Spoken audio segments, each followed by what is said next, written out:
A purpose concept. You start digging and then you discovered a black liquid rising from the ground. And you don't even know what that is. However, the ancient Chinese tried to find use to it until they found out that they're heating to when it's dry, thus creating ink. They also prolong shelf life of fire and help them spread out easily, ergo creating fuel and pyro weaponry. That is the concept of purposing, which means that creating purpose of something or somewhat. Found a bamboo, but it's not hollow. You taste it, sweet. You squeeze the juices out. You made a syrup. Since it was in a liquid form, it spoiled easily in just several hours. So you cook them until they became hardened, and there you have it, brown sugar.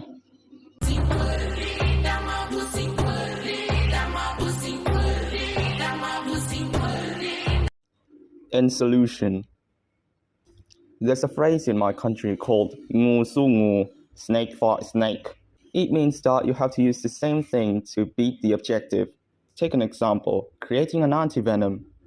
You inject cobra venom into a horse, a healthy to be exact. Just a tiny dosage.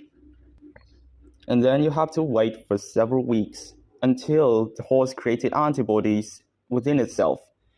Then you extract the blood and then filter it. Drain the red blood cells, platelets. Voila, you've created an antivenom. So these concepts help us find the solution of a problem that have occurred. Initiator concept. So, you want to start an entrepreneurship.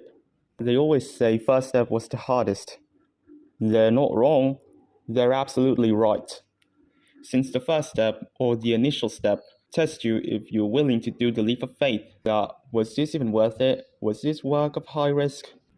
Every startup of an entrepreneurship looks like this. Seldomly, majoritively, they do not work and they regret it later. Or if you don't agree with the currency, you decided to start a rebellion, but you do not know if people will rebel against them or not.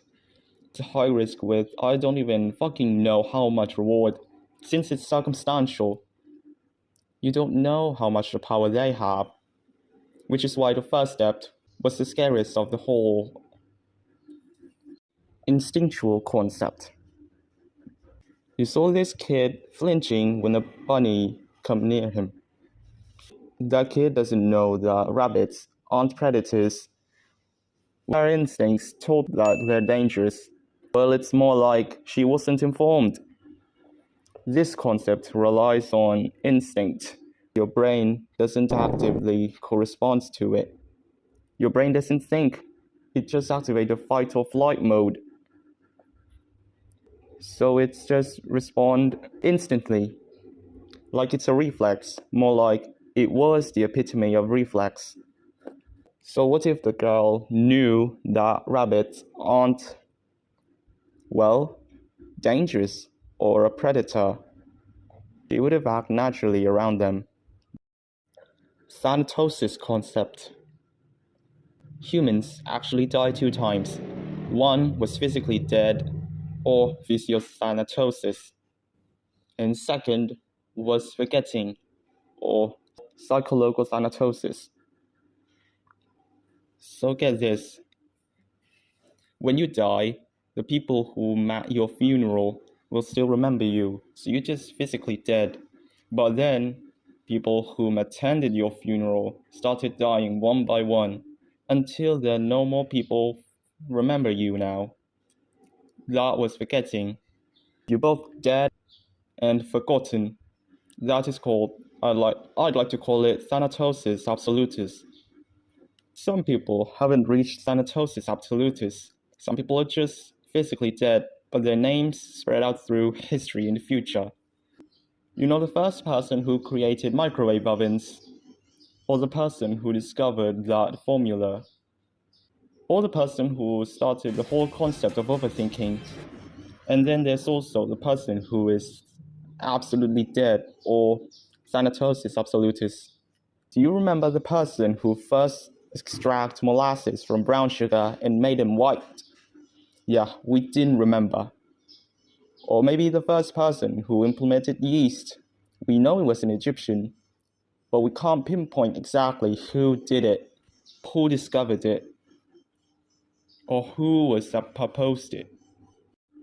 Familiarity concept. You want to give your friend the mask made out of fabric. You just hand to him, but he declines because it felt like it's used. Whereas you bought him, but this time you put on a plastic wrap. He accepts it because he was familiar that you just bought it. It was clean. It was fresh. Haven't touched it.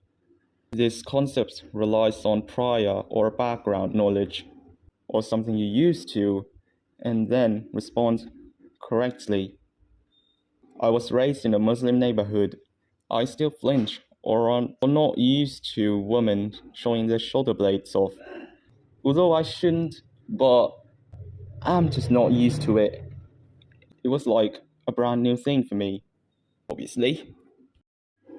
Conversion concept. You want to hang out with your friends, and then one of them asks, "You want to play badminton or ping pong?"